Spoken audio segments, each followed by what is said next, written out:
하나님의 말씀 요한계시록 19장 말씀입니다. 이 일 후에 내가 들으니 하늘에 허다한 무리의 큰 음성 같은 것이 있어 가로되 할렐루야 구원과 영광과 능력이 우리 하나님께 있도다. 허다한 무리, 이것은 구원받은 하나님의 백성일 수도 있고 천사일 수도 있습니다. 찬양은 18장 20절의 응답이고 18장 20절에서 하늘과 성도들과 사도들과 선지자들아 라고 부르고 있고 본서에서 순교자를 비롯한 하나님의 성도들과 천사들이 함께 찬양을 하고 있기 때문이고요. 이러한 허다한 무리들은 그리스도의 희생에 의해서 성취된 구속사역과 그 사역을 통해 드러난 하나님의 주권을 찬양하고 있습니다. 할렐루야 구원과 영광과 능력이 우리 하나님께 있도다. 이 할렐루야는 여호와를 찬양하라는 의미입니다. 이것은 이제 구원과 영광과 능력 이 찬양을 드리는데 허다한 무리들이 찬양하는 주제가 되겠습니다. 그들은 하나님께서 사단을 비롯한 악의 무리를 공의로 심판하시고 자신들을 그 세력에서 온전히 구원하여 주신 것과 구원자이신 하나님의 위엄과 능력과 거룩하심과 영광을 찬양하고 있고요. 그의 심판은 참되고 의로운지라 음행으로 땅을 더럽게 한 큰 음녀를 심판하사 자기 종들의 피를 그의 손에 갚으셨도다 하고 찬양의 근거를 제시합니다. 참되고 의롭다는 것입니다. 하나님의 속성이지요. 그래서 찬양들 속에서도 하나님의 심판에 참되고 의로우심은 계속적으로 나타나고요. 하나님께서 피조물의 모든 행위와 마음까지 아시는 분이시기 때문에 그가 행하신 심판은 참되고 의로운 것이다. 이것을 말씀합니다. 하나님께서 심판하신 음녀의 죄는 두 가지입니다. 음행으로 땅을 더럽게 한 큰 음녀를 심판하십니다.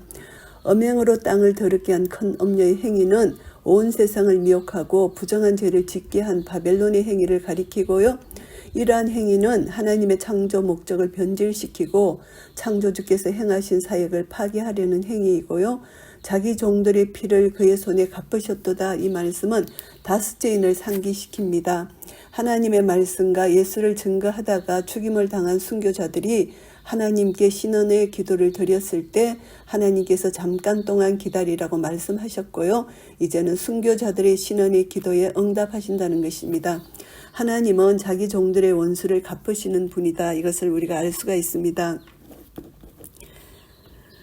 두 번째 가로되 할렐루야 하더니 그 연기가 세세토록 올라가더라. 할렐루야는 1절과 같은 의미로 하늘에서 행해진 찬양의 재현이라고 볼 수가 있습니다.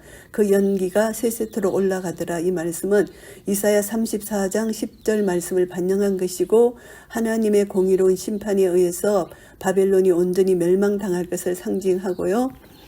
또 24장로와 네 생물이 엎드려 보좌에 앉으신 하나님께 경배하여 가로되 아멘 할렐루야 하니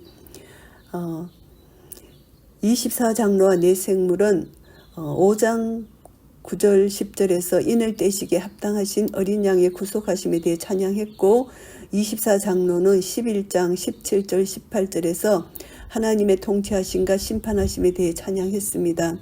그리고 14장 3절에서 구속받은 자들의 찬양에는 이들이 침묵을 지키다가 이제 본절에서 하나님의 구원하심에 대한 찬양에 하답함으로써 하나님의 심판이 진실하시고 공의로우심을 강조하고 있고요.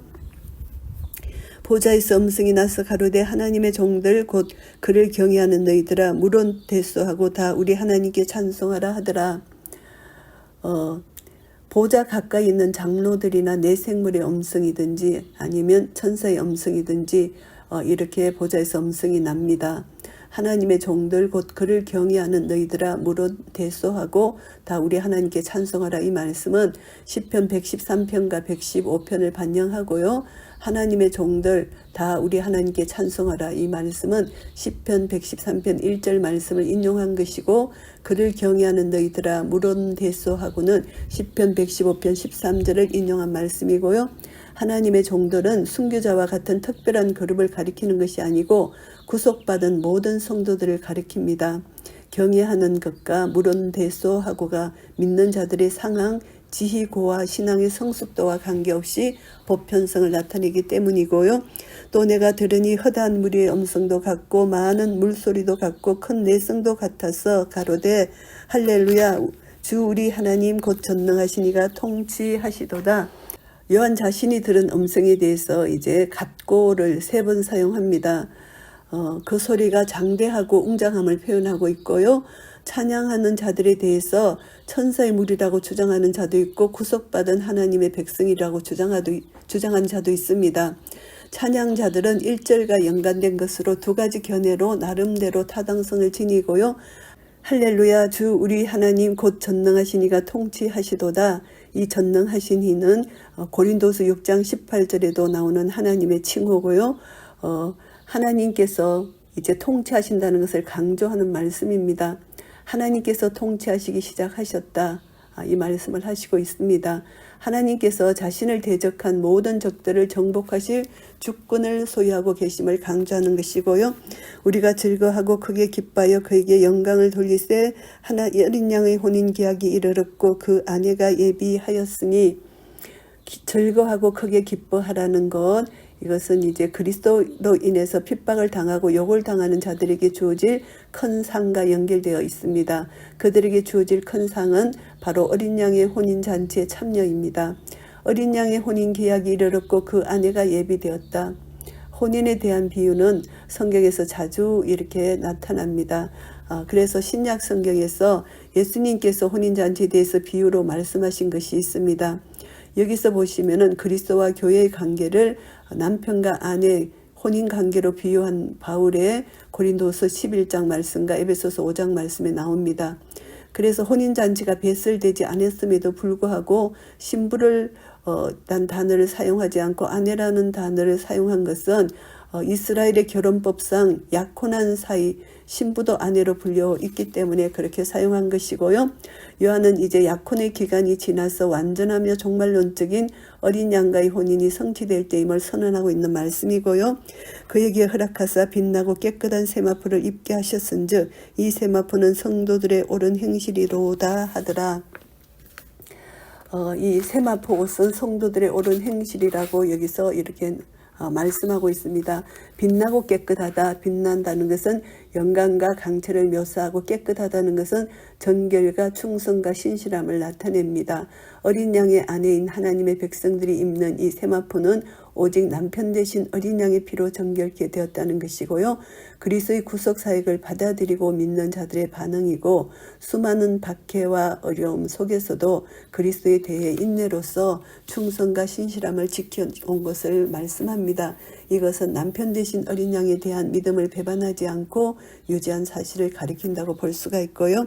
천사가 내게 말하기를 기록하라. 어린 양의 혼인잔치에 청함을 입은 자들이 복이 있도다 하고 내게 말씀하시되 이것은 하나님의 참되신 말씀이라 하기로 이 복은 7개 복 중에서 4번째 복에 해당합니다. 이 계시록에서. 그래서 이 복은 인내로서 어린 양에게 충성을 다하지 않는 자들의 멸망과 대조를 이룹니다. 어린 양의 혼인잔치에 청함을 받은 자로서 혼인잔치에 참여하여 영광을 누리는 것 이것이 복이라는 것이죠. 또 내게 말하되 이것은 하나님의 참되신 말씀이라 하기로 이것은 17장 1절에서 19장 8절까지를 가리키는 것입니다. 큰 엄례의 종말과 구속함을 받은 자들이 참여할 어린 양의 혼인잔치에 대한 예언을 의미하는 것이고요. 하나님의 참되신 말씀이라는 천사가 전하여 준 17장에서 1절에서 19장 8절 말씀이 반드시 성취될 것임을 볼정하는 표현이고요. 이 표현은 22장 6절에서도 나타나고 본서의 내용이 매우 중요하며 확실한 사실임을 강조하는 말씀이고요.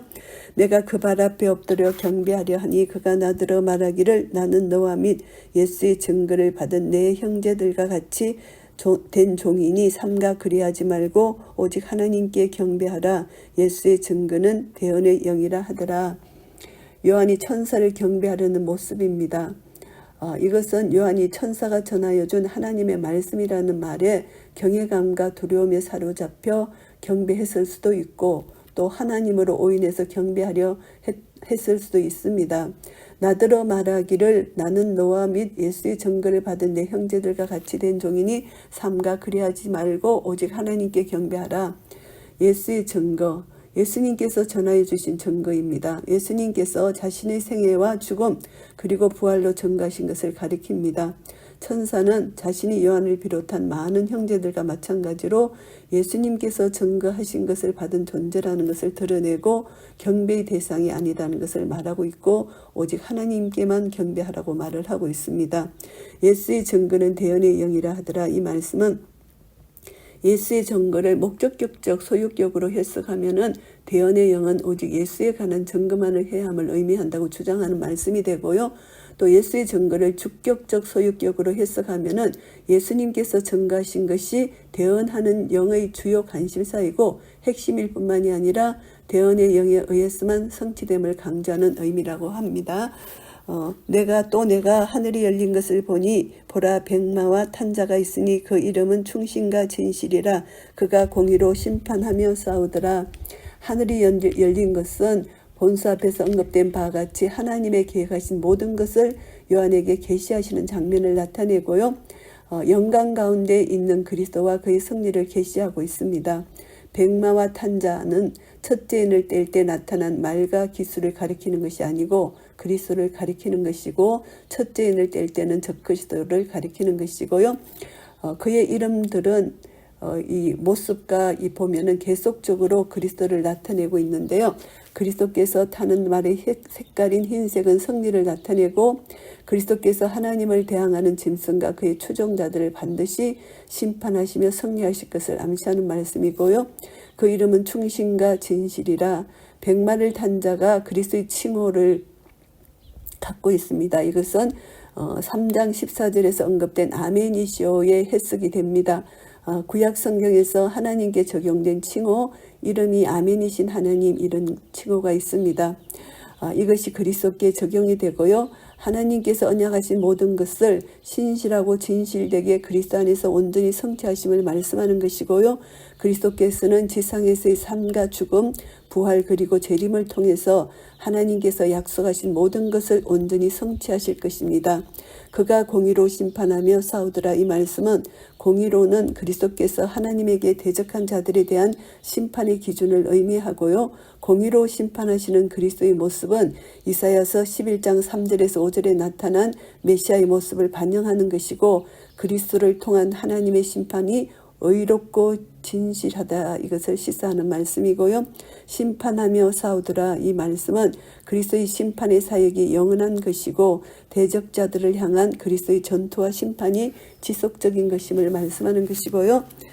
그 눈이 불꽃 같고 그 머리에 많은 면류관이 있고 또 이름 쓴 것이 하나가 있으니 자기밖에 아는 자가 없고, 그 눈이 불꽃 같다. 이 말씀은 1장 14절, 2장 18절 말씀과 병행을 이루는 것으로서 그리스도께서 인간의 내면은 물론 세상의 모든 것을 깨뚫어 보시는 능력을 소유하고 계신다, 이것을 알게 되고요. 예수 그리스도의 심판이 공정하다는 것을 암시합니다. 모든 것을 알 수 있기 때문에 심판이 가능하시다는 것이죠. 그것이 공의로운 심판이기 때문입니다. 그리고 여기서 이제 면류관이 나오는데, 이 면류관은 승리자에게 주어지는 얼개관 스테파노스가 아니고 이 면류관은 디아데마타라고 해서 왕관을 의미합니다. 그리스도께서 많은 왕관을 가지고 있다는 사실은 용의 머리에 7개의 면류관이 있고 짐승의 머리에 10개의 면류관이 있는 것과 대조를 이루고, 그리스도께서 전능하신 왕으로서 온전한 주권과 왕권을 소유하고 계심을 시사하고요. 또 이름 쓴 것이 하나 있으니 자기밖에 아는 자가 없고, 이 말씀은 이름을 안다는 것은 하나님이나 신의 능력을 소유한 것으로 고대 사회에서는 알았습니다. 이렇게 인식을 했는데, 그리스도는 본수에 계시된 여러 가지 이름 외에도 어느 누구도 알 수 없고 오직 자신만이 알고 있는 비밀스러운 이름을 갖고 계신다는 것입니다. 이 사실은 그리스도께서 그 누구도 모방할 수 없는 능력과 권세를 소유하고 계신다는 것을 실사하는 말씀이고요. 또 그가 피 흘린 옷을 입었는데 그 이름은 하나님의 말씀이라 칭하더라. 피 뿌린 옷, 그리스도께서 입고 계시는 옷입니다. 옷에 묻은 피, 이것인데요. 그리스도께서 어린 양으로 흘리신 피를 의미한다고도 생각할 수가 있고, 대적자와의 싸움에서 대적자들이 흘린 피가 그리스도의 옷에 묻은 것이라고 주장하는 자도 있습니다. 그래서 그리스도와 관련된 피는 그리스도께서 흘리신 대속의 피를 가리키고, 그리고 또 그리스도께서 십자가상에서 온전히 이루신 승리를 암시한다고 볼 수가 있고요. 또 맹렬한 진노의 포도주 틀을 밟겠고가 나타내듯이 그리스도께서 대적자들을 마치 포도주 틀에 넣어 포도주를 짜듯이 심판하시기 때문입니다. 그래서 이것은 하나님의 말씀, 그리스도의 이름, 이 모든 것은 이제 하나님의 말씀이신 그리스도는 종말론적 가정인 재림을 통해서 대적자들을 멸망시키시고 그 백성을 새하늘과 새 땅으로 인도하시는 우주적인 중재자시다. 이걸 알 수가 있고, 또 그리스도는 선지하신 하나님의 아들이 성육신 하셔서 세상에 거하신 중재자이시다. 이렇게 우리가 알 수가 있습니다. 하늘에 있는 군대들이 희고 깨끗한 세마포를 입고 백마를 타고 그를 따르더라. 그리스도께서 재림하실 때 이제 천사들과 함께 오는 것으로 보아서 천사들이라고 주장하는 자도 있고, 천사와 하나님의 백성 모두를 의미한다고 주장하는 자도 있습니다. 그리스도께서 피 묻은 옷을 입고 계신 반면에 그리스도와 함께하는 하늘에 있는 군대들은 희고 깨끗한 세마포를 입고 있는 것으로 나타나는데요. 오직 그리스도만이 짐승을 비롯한 대적자들과의 싸움에 참가하시고, 하늘에 있는 군대들은 만왕의 왕이시며 만주의 주이신 그리스도께서 행하시는 권능을 목격하고 그 승리에 참여할 뿐임을 암시하는 말씀이고요. 그의 입에서 이 한금이 나오니 그것으로 만국을 치겠고 친히 저희를 철장으로 다스리며 또 친히 하나님 곧 전능하신 이의 맹렬한 진노의 포도주 틀을 밟겠고, 그리스도께서 대적자들을 심판하시는 모습이 세 가지로 진술됩니다. 그의 입에서 이 한금이 나온다. 그것으로 만국을 친다는 것입니다. 그리스의 입에서 나오는 이 한금 말씀은 대적자들을 심판하시는 도구고요. 이 말씀을 통한 심판은 일곱 교회를 향한 메시지에서 나타났습니다. 말씀이신 그리스도는 니골라 당이 회개치 않을 경우 반드시 말씀으로 심판하실 것을 약속한 바 있으시고요. 친히 저희를 철장으로 다스리신다. 이 말씀은 시편 2장 9절에 반영하는 말씀이고요. 그리고 본서 2장 27절과 12장 5절에 병행되고 있습니다. 철장으로 다스림은 그리스도의 강력한 능력과 확고한 심판을 나타내는 표현이고요. 그리스도께서 짐승과 그의 추종자들은 물론 온 세상을 지배하시는 절대적 권력을 소유하고 계심을 시사하는 말씀이고요. 또 친히 하나님 곧 전능하신 이의 맹렬한 진노의 포도주 틀을 밟겠고, 이 말씀은 이사야서 63장 1절에서 6절 말씀을 반영한 말씀이고요. 본문에 나타난 포도 수확의 모습은 이사야서에서 하나님께서 대적자들을 완전히 멸망시키는 것을 나타낸 것처럼 그리스도께서 짐승을 비롯한 모든 대적자들을 완전히 파멸시키심을 시사하는 말씀이고요. 그 옷과 그 다리에 이름 쓴 것이 있으니 만왕의 왕이요 만주의 주라 하였더라. 다리까지 내려온 옷에 의해서 가려지기 쉬운 허벅 다리에 이름이 기록되어 있다. 17장 3절 짐승의 몸에 기록된 참남된 이름들과 대조를 이루는 것이고, 짐승의 몸에는 하나님의 이름을 모욕하고 대적하는 이름이 기록된 반면에 그리스도의 몸에는 하나님의 칭호이면서 동시에 자신의 칭호가 기록되어 있습니다. 그리스도의 칭호로 진술된 만왕의 왕이요 만주의 주는 구약 성경에서 하나님의 칭호로 나타납니다. 신명기 10장 17절 말씀에서요. 종말의 대적자들을 파멸시키시고 온 세상을 지배하시며 통치하시는 그리스도의 절대적인 권력을 시사하는 말씀이고요. 또 내가 보니 한 천사가 해에 솟아 공중에 나는 모든 새를 향하여 큰 음성으로 외쳐 가로되 와서 하나님의 큰 잔치에 모여 왕들의 고기와 장군들의 고기와 장사들의 고기와 말들과 그 탄 자들의 고기와 자유한 자들이나 종들이나 물은 대소하고 모든 자의 고기를 먹으라 하더라. 에스겔서 39장 17절 20절에서 나타난 고기의 종말론적 멸망을 인용한 말씀입니다. 내가 보니 한 천사가 해에 솟아 공중에 나는 모든 새를 향하여 큰 음성으로 외쳐 가로되 와서 하나님의 큰 잔치에 모여. 이 말씀은 하나님의 큰 잔치는 7절에서 9절에 언급한 믿는 자들이 참여할 어린 양의 혼인잔치와 대조를 이루는 것이고요.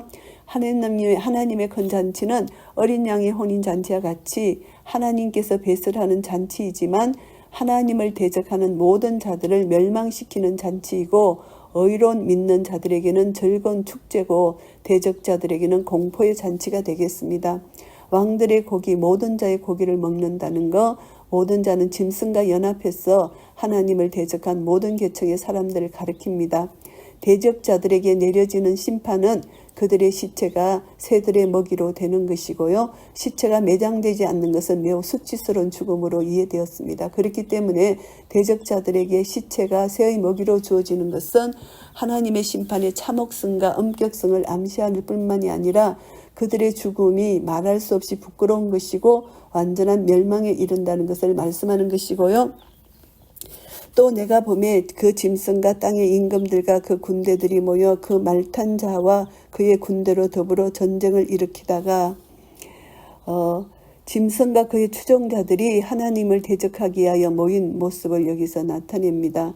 16장에 예시된 아마겟돈 전쟁을 가리킨다고 볼 수가 있습니다. 땅의 임금들은 시편 2장 2절을 반영한 것으로 하나님과 그의 기름 부음을 받은 그리스도를 대적하는 자들을 가리키고요. 이들은 하나님을 대적하기 위해서 짐승과 악의 무리에 동조하고 연합 세력을 형성했습니다.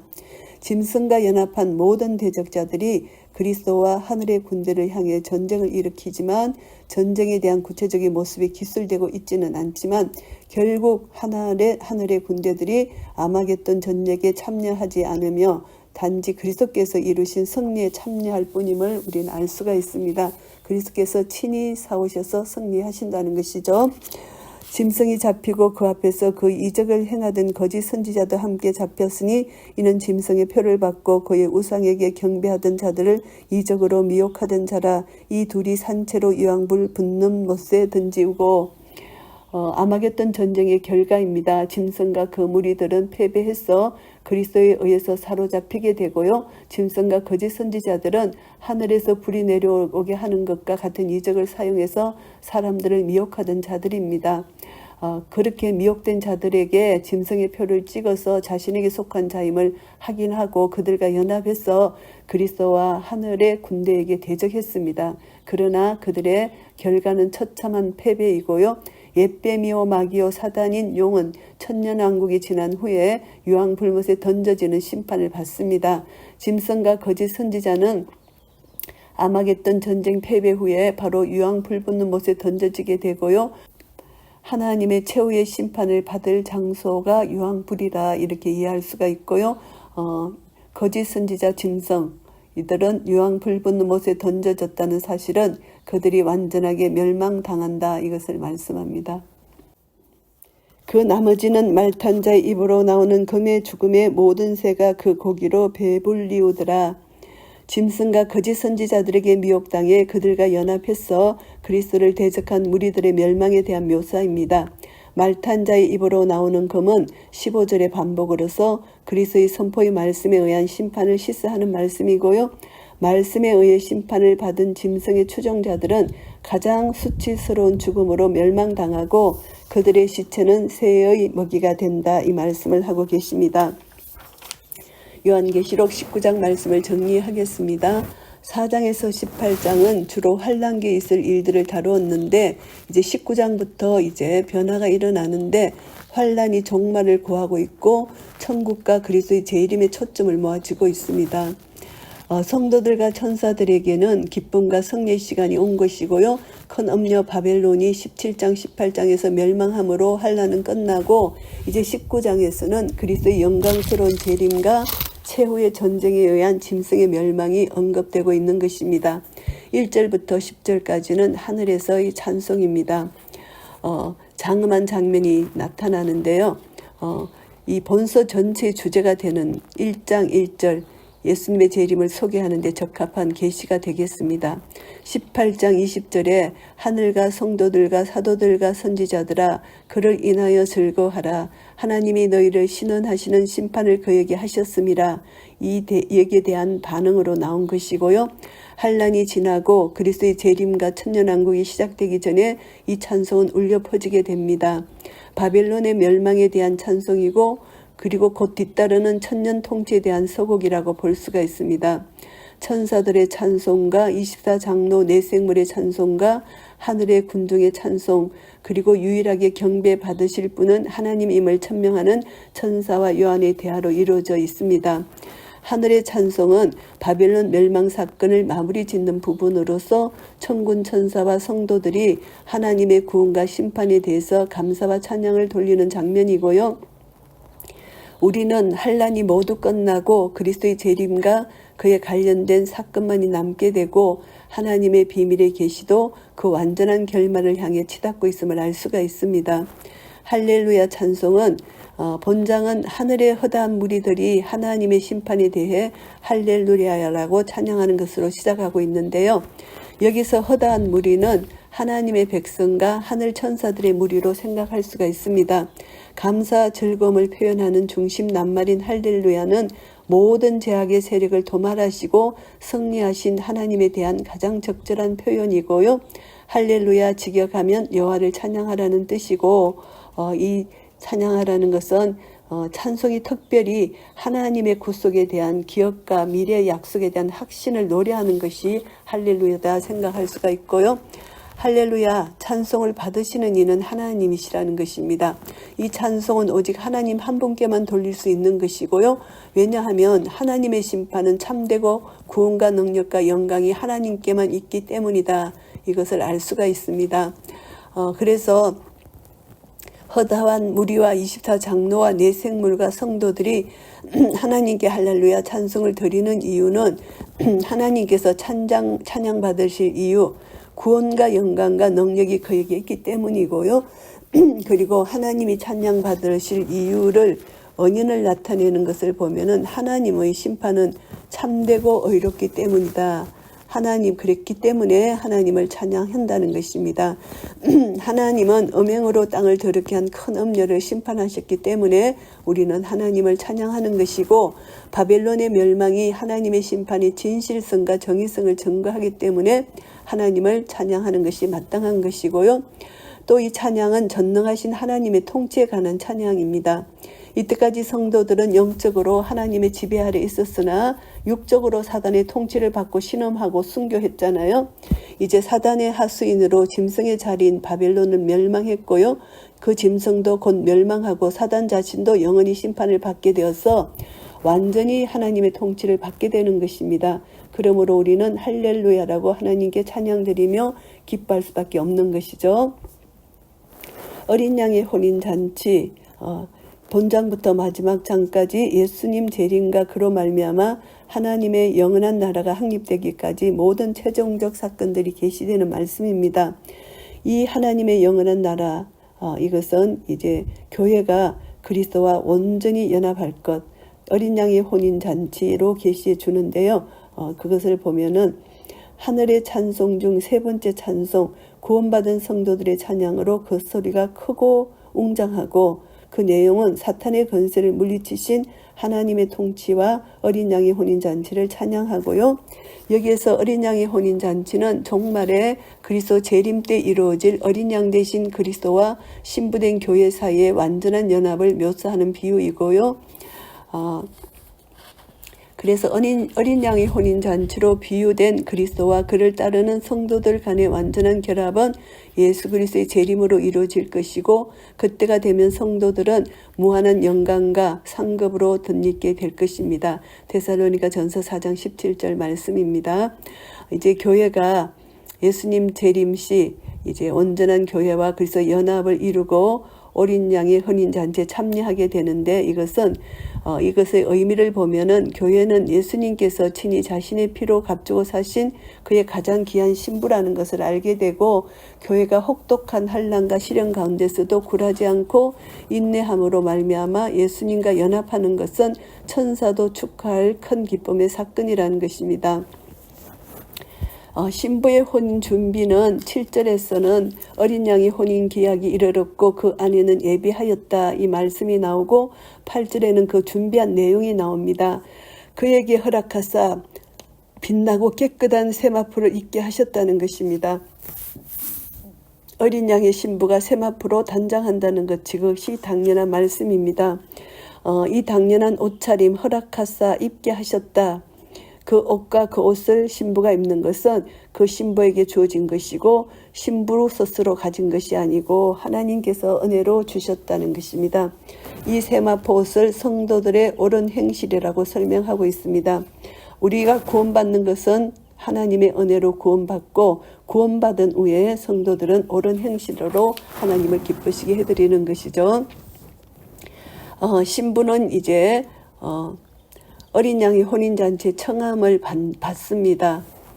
청함을 받는다. 이것은 이제 교회와 그리스도, 교회 신랑 대신 그리스도께서는 교회인 신부를 초대한다는 것입니다.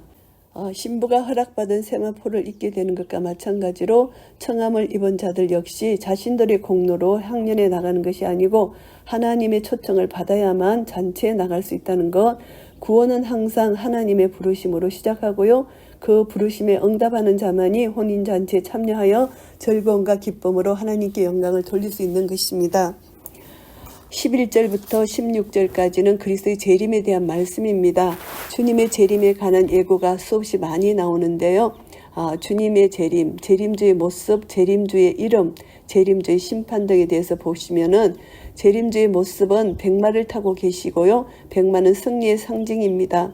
그리스도는 정복자로 그의 원수들을 물리치시는 승리의 왕으로 오시고 세계를 완전히 정복하고 승리의 왕으로 임하시는 것입니다. 재림주의 눈은 불꽃 같습니다.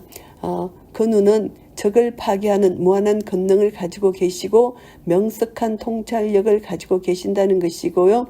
재림주의 머리에는 많은 면류관이 있습니다. 그리스도께서 왕들의 왕이심을 알려주는 것이고요. 원수를 정복하고 승리하셨다는 것을 알려주시는 것이고요. 홀로 영광을 받으심이 마땅하다는 것입니다. 그리고 재림주 그리스도는 피 뿌린 옷을 입으셨습니다. 피는 그리스도 자신의 피라기보다 하나님을 대적하고 성도들을 핍박하던 사단의 세력들이 흘린 피라고 볼 수가 있습니다. 이사야서 63장 1절 3절에서 말씀을 반영하는 것이고 원수를 정복함으로 그들의 피로 주님의 옷이 물든 것을 보여주고 승리자의 상징으로서 그리스도의 재림으로 성취될 최후 심판을 통해서 세상의 악에 대해 피로 보수하심을 보여주는 것이고요.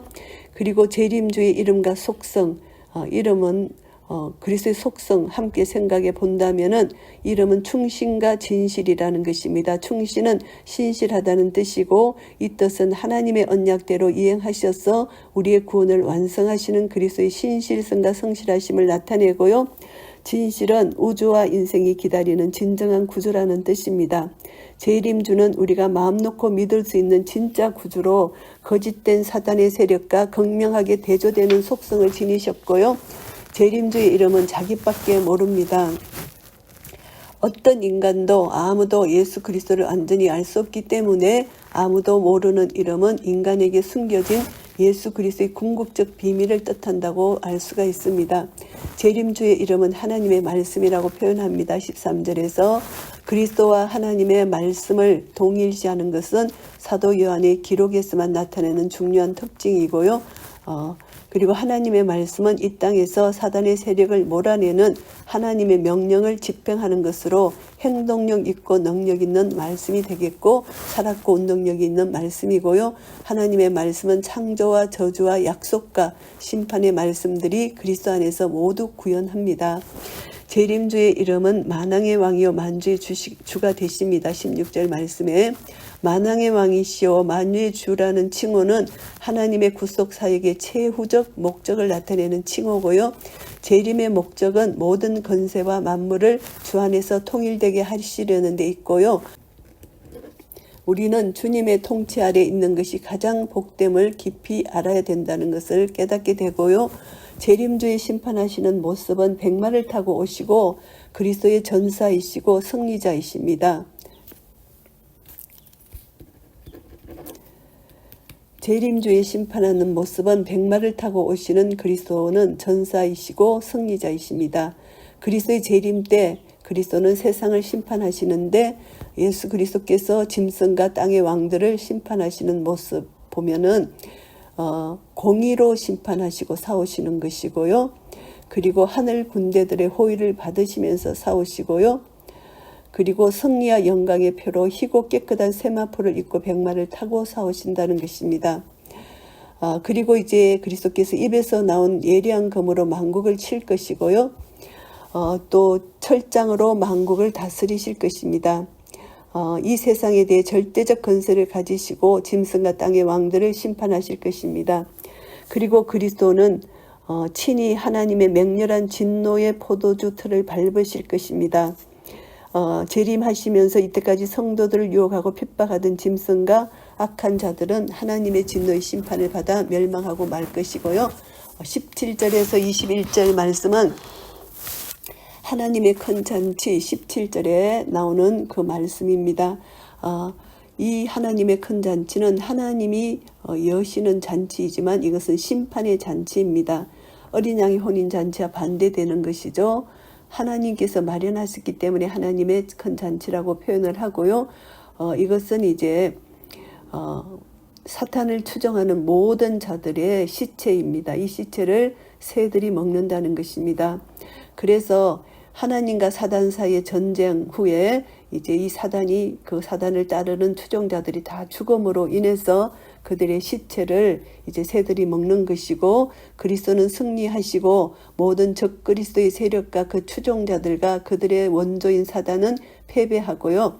그리스도는 세상에 대한 절대적인 권세를 가지고 짐승과 거짓 선지자 또 땅의 왕들을 심판하여 영원한 형벌의 장소인 유황 불 붙는 못에 던져 넣으실 것이라는 것입니다. 그리고 이제 우리에게 이것을 통해서 이제 믿는 자는 누구나 소유할 수 있는 하나님의 크신 은혜, 구원에 관해서 또 기록하고 있는데요. 성경은 하나님의 은혜를 거절한 사람에게 반드시 심판을 내리신다고 말씀합니다. 이 말씀을 통해서 우리는 무엇을 교훈받느냐 하면은, 믿는 자는 우리는 하나님의 은혜와 그 하나님의 사랑으로 구원을 얻는다는 것인데, 이 하나님의 은혜를 거절한 사람들에게는 심판을 내리신다는 것을 분명히 우리는 깨닫게 됩니다.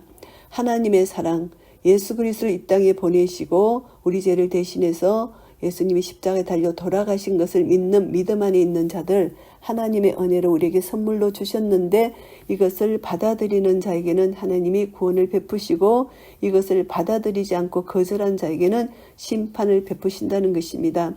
주님의 재림, 이제 이 땅에 올 때 전 세계적으로 실제적으로 이 믿는 자는 구원함을 얻고 믿지 않는 자는 멸망을 얻는 이것이 일어난다는 것입니다. 우리는 확실한 믿음을 붙들고 이 믿음으로 주님이 오시는 그날까지 인내하면서 이 말씀을 믿는 믿음 안에서 순종하여 하나님께 크신 영광 돌리시는 한 분 한 분 되시기를 예수 그리스도 이름으로 축복합니다. 아멘.